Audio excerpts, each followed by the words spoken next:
what do you feel is the biggest misconception with cockatoos?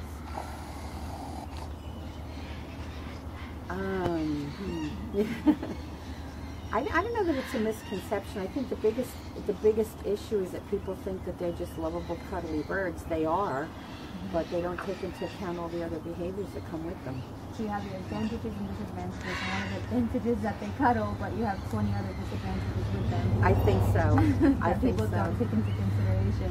They're lovable birds. They're sweet. They can be lovable birds. They can be sweet birds. Toby, the one on the end here, I can pick him up. You think he's a real love. If anybody else tried to pick him up, he would like literally rip them.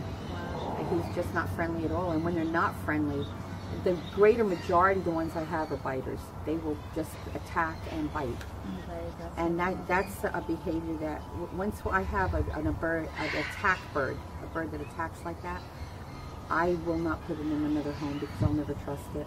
You just don't trust it. And my conscience always says, what if it's a kid? Yeah.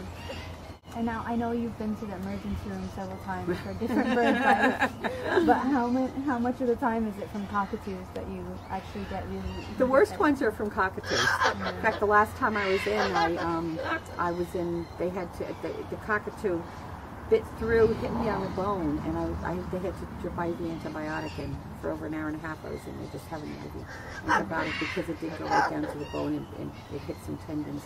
Probably the worst bites I get are from cockatoos, far and away. Pretty strong. They are, and they go in and out. They bite. Wow.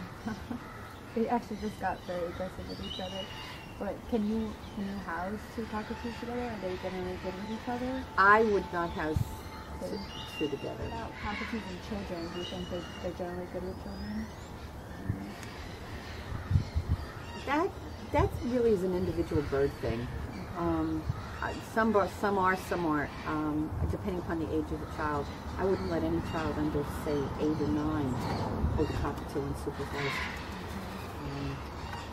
We had one cockatoo one time that it was just the sweetest thing. He was a wonderful, wonderful bird. All right, come on. Come on. And one day, just out of the clear blue, totally unprovoked, he jumped off his stand and he attacked me. I was in the emergency room for 4 hours. And my granddaughter used to hold the bird. And I'll never forget that had she been holding the bird when it attacked like that, he would have killed her. He really would have killed her because that's the kind of damage he did to me. So no matter what, he just, my arms, my chest, he just attacked. And you just can't trust any animal. You can't, no matter how lovable, no matter how predictable you think it is. You always have to be wary. Wow. What about food? I believe in pellets. Yeah, I believe in a pellet advantage. This way you know you're covering all the nutrition bases. So what are they doing now? Are they just talking? Is this normal, what they would do in a house? Probably, yeah. They're just, I think they're just establishing territory. They're saying, don't get closer, don't come closer. I know Toby's very protective of me, so I don't know how much that has to do with. So this is a good example of what you're listening to in your home. It's a great example. And the reality is, you don't really know what birds are communicating. You know, they're animals, you really don't speak bird, so you can only guess. A really important factor though is the dust. You just can't get away from the dust that they make. And that's dangerous. One thing that people really don't understand is they inhale that dust. And that is a very to me, that's a real serious health hazard. Especially if you have a house full of smokers and you add the cockatoo dust into it. That's something that's really dangerous.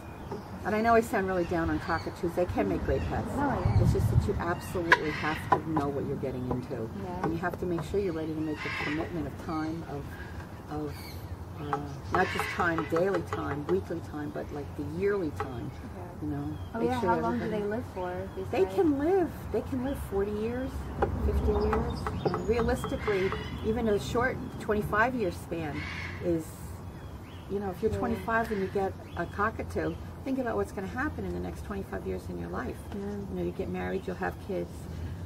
maybe the kids will be allergic, maybe they won't, kids will go to college, kids will graduate, and you're going to have this one bird throughout that whole span of your life.